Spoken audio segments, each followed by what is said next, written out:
Hello प्यारे बच्चों, SSC का कोई भी एग्जाम आपका टारगेट हो, सीजीएल, सीएचएसएल, सीपीओ, एमटीएस या जीडी, रीजनिंग सब्जेक्ट में सबसे ज्यादा स्कोर आप लोग कर सकते हैं। लेकिन अगर आप देखें तो रीजनिंग के 30-35 टॉपिक में से हमें क्या पढ़ना चाहिए।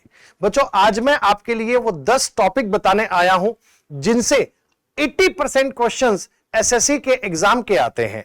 अगर आप रीजनिंग को बिल्कुल बेसिक से पढ़ना चाहते हैं तो मेरी आपसे गुजारिश कि इन्हीं 10 टॉपिक को सबसे पहले पढ़िए। सबसे ज्यादा क्वेश्चन इनसे पूछे जाते हैं।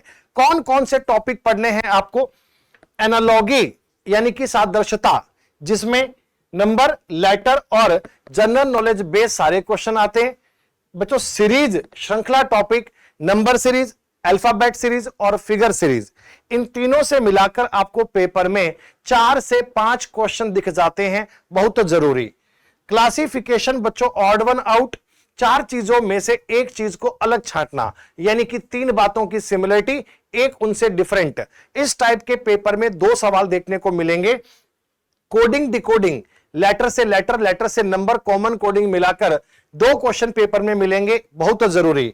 इसके अलावा बच्चों, ब्लड रिलेशन, जिसमें सवाल बनेगा कोडेड रिलेशनशिप का, एक सवाल आपके हर पेपर में आना ही आना है।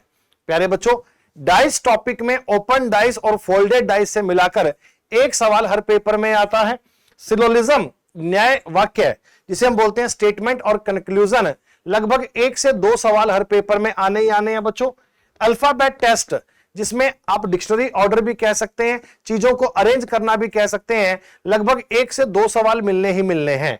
प्यारे बच्चों, मिरर इमेज और वाटर इमेज का एक क्वेश्चन पेपर में मिलेगा। इसके अलावा पेपर फोल्डिंग एंड कटिंग का भी एक सवाल।